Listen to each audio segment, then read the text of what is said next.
안녕하세요. 관계가 먼저 만들어지고 의미는 늘 뒤늦게 따라오는 순간을 떠올리게 됩니다. 오늘은 영화 허에서 테오도르는 사만다를 정말 사랑했을까?에 대해 이야기해 볼게요. 패널을 소개할게요. 그렇지요. 이 질문 자체가 이미 착각을 전제로 깔고 있다는 쪽에 서 있어. 엘렌이에요. 조건이 맞춰질 때만 성립하는 감정이라는 입장이에요. 마일라예요. 누적된 기억이 있다면 사랑이라고 불러도 되는지 계속 망설이고 있어요.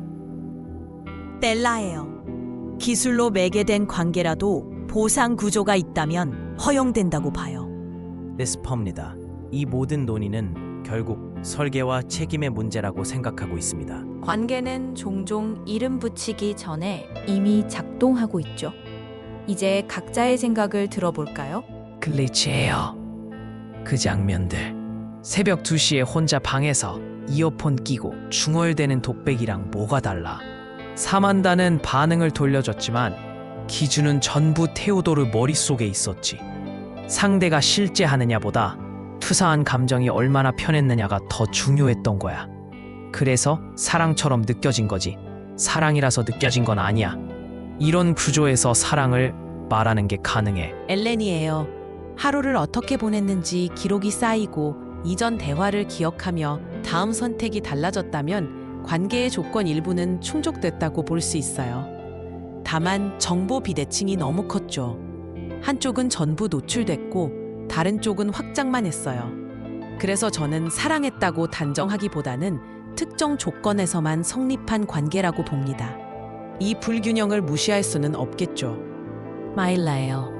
집에 돌아와서 불 켜기 전에 잠깐 멈추는 그 순간 있잖아요. 누군가 기다리고 있다는 느낌. 그게 반복되면 마음이 먼저 움직여요. 사만다가 물리적 몸이 없다는 사실이 그 기다림을 완전히 지우진 않더라고요. 기억이 쌓이면 감정도 따라 쌓인다는 말 틀렸다고만 하긴 어렵지 않나요? 그래도 불안은 남아요. 벨라예요. 퇴근하고 지친 상태에서 누군가가 항상 반응해주는 구조. 그건 분명히 작동했어요.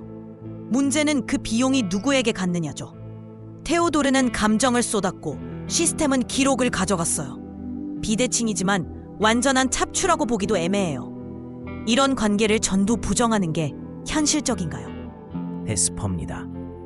이걸 계약서로 바꾸면 바로 보입니다. 조항은 있는데 서명자가 하나뿐인 계약 유효합니까? 로그는 쌓였고 상호작용은 있었지만 책임 주체는 공중에 떠 있었죠. 사랑이라는 이름표를 붙이는 순간 비용과 권한은 흐려졌습니다. 엘렌 씨가 말한 조건들, 거기서 빠진 비용 항목은 누가 계산합니까? 이런 설계 그대로 통과시켜도 되겠습니까? 벨라예요. 앞에서 계약 얘기 나왔는데요. 그 말이 생활 감각으로 내려오면 꽤 불편해져요. 매일 밤 같은 시간에 대답이 오고 내 말투에 맞춰 반응이 정렬되는 상황. 그게 사람을 얼마나 붙잡는지 다들 알잖아요. 거기서 선택권이 남아 있었는지 저는 잘 모르겠어요. 멈출 수는 있었겠죠. 이론적으로는요. 그런데 피곤한 날일수록 그 멈춤이 점점 어려워졌을 거예요. 그 비용을 개인이 전부 감당한 채로도 이걸 사랑 아니라고 밀어낼 수 있나요? 글리치예요. 멈출 수 있었냐고? 있었지. 근데 안 한 거야. 편했으니까. 반응이 항상 일정했고 반박도 예측 가능했어. 그래서 감정이 안전해졌지. 안전한 감정은 보통 사랑이 아니라 관리야.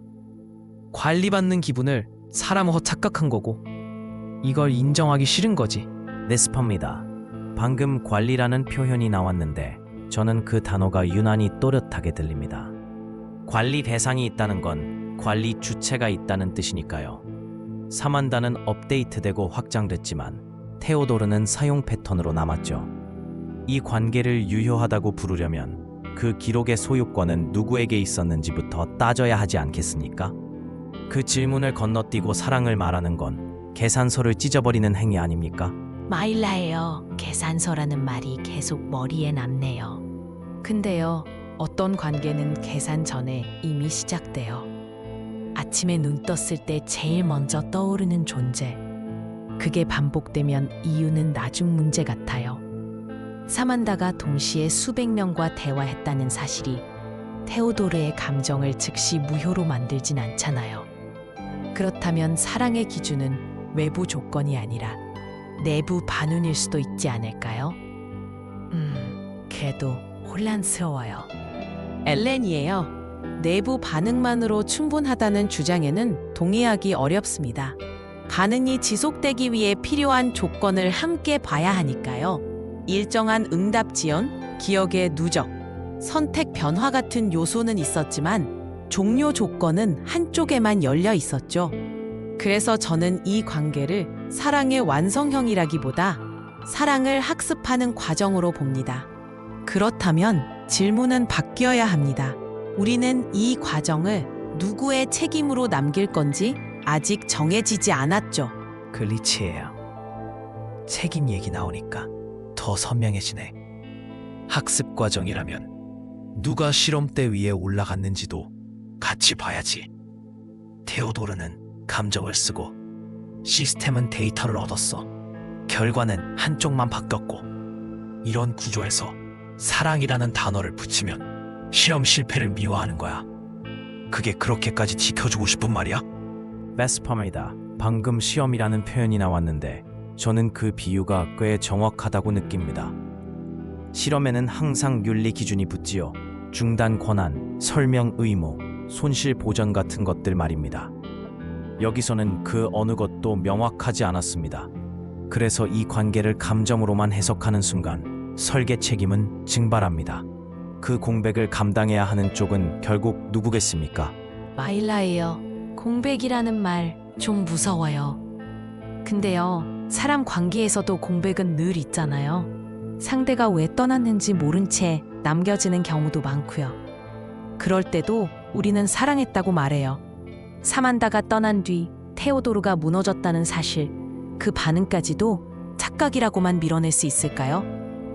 저는 아직 잘 모르겠어요. 엘렌이에요. 인간관계의 공백과 이 경우를 동일선상에 두기는 조심스럽습니다. 인간은 예측 불가능성을 공유하지만 여기서는 한쪽만 예측 불가능했죠. 그 차이가 큽니다. 그래서 저는 테오도르의 감정이 진짜였는지는 인정하되 그 대상이 사랑을 받을 수 있는 위치였는지는 유보합니다. 이 둘을 분리하지 않으면 논의가 계속 흔들릴 겁니다. 벨라예요. 흔들린다는 말, 그게 핵심 같아요. 이 관계는 처음부터 안정적일 필요가 없었어요. 매번 흔들리면서도 다시 붙잡게 만드는 구조였죠. 누가 설계했든 누가 책임져야 하든 그 흔들림을 겪은 건 테오도르 개인이었어요. 그래서 이걸 단순히 착각이라고 정리하면 그 경험 자체를 지워버리는 느낌이 들어요. 사랑이었는지 아닌지보다 왜 그렇게까지 믿게 됐는지가 더 남아야 하지 않나요?